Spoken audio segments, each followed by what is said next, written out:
When it comes to breaking the mold, Tesla is well known for its disruptive approach to the auto industry, from the way it designs, engineers and builds its cars to the way it sells them, and the way it updates those cars with new features and services over time.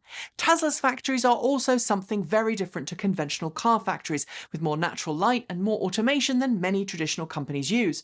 And now the very outside of Tesla's factories could become unique too. At least that's the case at Tesla Giga Berlin, where Elon Musk and Tesla are seeking local artists willing to help cover the factory in unique art. Following an announcement made earlier this month asking artists to send Tesla their portfolio, the company is now said to be working to finalise the artists it wants to work on its facility. Having lived in Bristol, UK, which is famous for its street art, and now Portland, Oregon, also home to great artists, I personally cannot wait to see who's chosen. How about you? Earlier this month, Honda confirmed that it was killing its Clarity fuel cell sedan and plug-in hybrid, joining the Clarity Electric in the history books as another small production compliance car from Honda that was pretty decent, but never really embraced by its maker. Thankfully, that's about to change, with the first serious production EV with a Honda badge to enter the market, thanks to a tie-in with General Motors and its Ultium platform. As confirmed to Automotive News by Dave Gardner, Executive Vice President of American Honda Motor Company earlier this week, the Honda ProLook will share the same platform as the Hummer EV and Cadillac Lyriq, as well as an upcoming model from Acura. There really are no meaningful details right now, other than the name and a 2024 model year launch, meaning it'll go on sale in 2023. But while Honda and GM will be sharing a platform for this particular vehicle and subsequent electric cars in the next 5 to 10 years, Honda says that it already plans to develop its own electric vehicle platform that will debut later this decade. As one of the first automakers in the world to produce electric vehicles in large volumes, Renault has been a little quiet of late. But on Monday, ahead of the start of this week's Renault E-Ways conference, Renault confirmed that it signed 2 major partnerships relating to electric car batteries.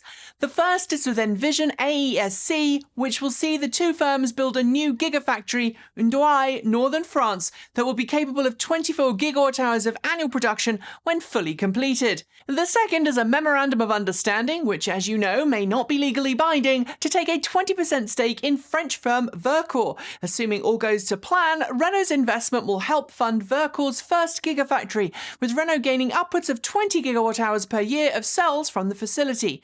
More battery factories means more affordable EVs going forward, so we can't wait to see these come online.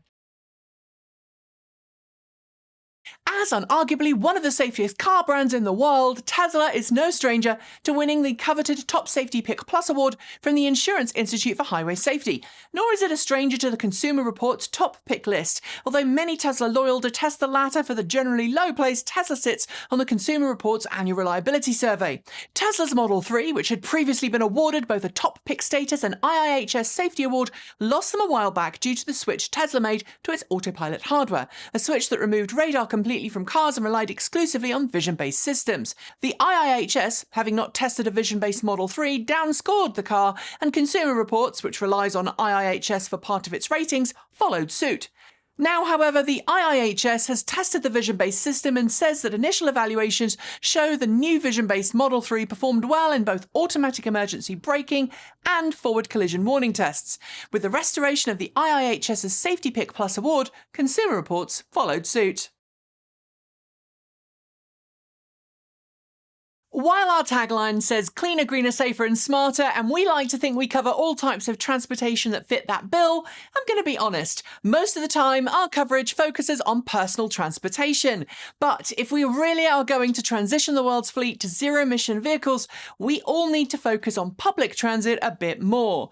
Which is why I am super happy to report that the US Department of Transportation has announced it's awarding more than $182 million worth of grants to 49 transit agency projects across 46 US states and territories. The goal: to fund zero-emission bus projects, either battery electric or hydrogen fuel cell electric, in communities across the nation, with special focus on environmental justice, funding projects in areas which have traditionally suffered disinvestment in the past. Alongside cleaner air for residents, these projects should create jobs, save transit authorities money on servicing, and lay the groundwork for a greener future. We're often asked if it's possible to tow an electric vehicle behind a motorhome or another vehicle. The official answer, no, because electric vehicles have motors that are permanently connected to the wheels, and towing them behind another vehicle while powered off can do some significant damage to your car's power electronics. It's for this reason that automakers recommend EVs are towed on a flatbed or on a car transporter trailer. But what if your car is low on charge and you're miles away from a charging station? Can you get a tow charge from a passerby and use regenerative braking to charge your pack?